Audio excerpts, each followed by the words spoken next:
Tip 1. Choose your dog's name wisely. Part of the fun of bringing home a brand new puppy or dog is finding the right name for them.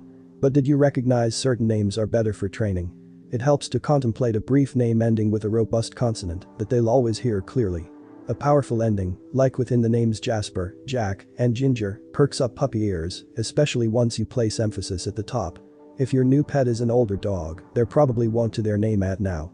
However, changing it isn't out of the question. And if your new pal is starting of an abusive situation, a replacement name may even represent a clean slate. Dogs are extremely adaptable. If you choose to allow them a replacement name, use it consistently and shortly enough your pup will reply to it. Whatever their name, take care to associate it with fun, pleasant experiences the maximum amount as possible, instead of negative ones. Ideally, your pup should think about their name within the same way they consider other fun stuff like walks or dinner time. Tip 2. Settle on the house rules before your new fuzzy buddy returns home. Choose what they should or shouldn't do. Is it accurate to say that they are permitted on the bed or the furnishings? Are portions of the house beyond reach? Will they have their own seat at your feasting table? In the event that they're not really set in stone early, you can stay away from disarray for both of you. Tip 3. Set up a private sanctum. Like people, canines need their own space. As right on time as could really be expected, give your puppy their own private resting place, like a box.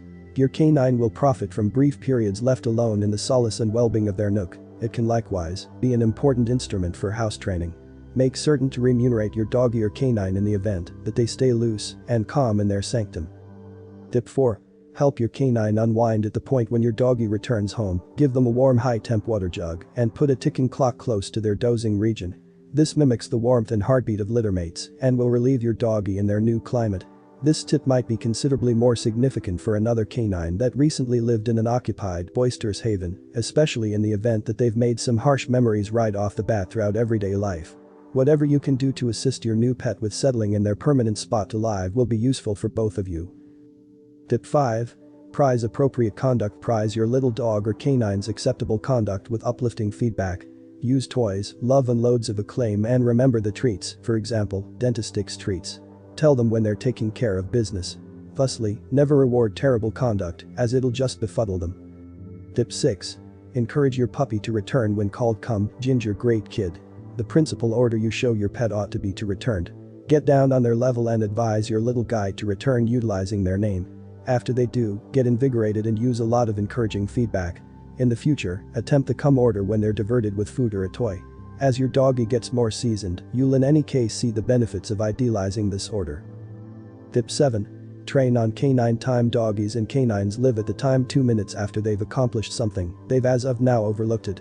So when your puppy is accomplishing something awful, utilize your pick preparing method immediately so they get an opportunity to make the relationship between the conduct and the revision. Predictable redundancy will build up what they've realized. Tip 8.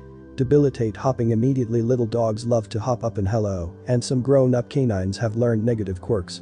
At the point when your doggy or canine leaps on an individual, don't criticize them, simply walk out on them, overlook the conduct and delay until they settle down prior to giving uplifting feedback. Never empower hopping conduct by tapping or lauding your canine when they're in a bouncing up position. Tip 9. Say no to biting and nipping rather than chastening your new pet. An improbable method to debilitate your loudmouth canine is to imagine you're in a very spate of agony after they chomp or nip you. A pointy, uproarious holler should work.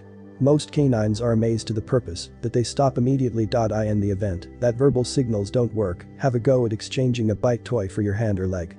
This trade stunt can likewise work when a pup finds the delights of biting on your number 1 shoes. They'll normally incline toward a toy or bone at any rate.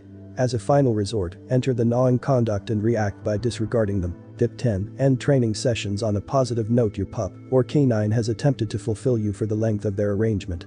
Leave them with a great deal of praise, a treat, some petting or 5 minutes of play.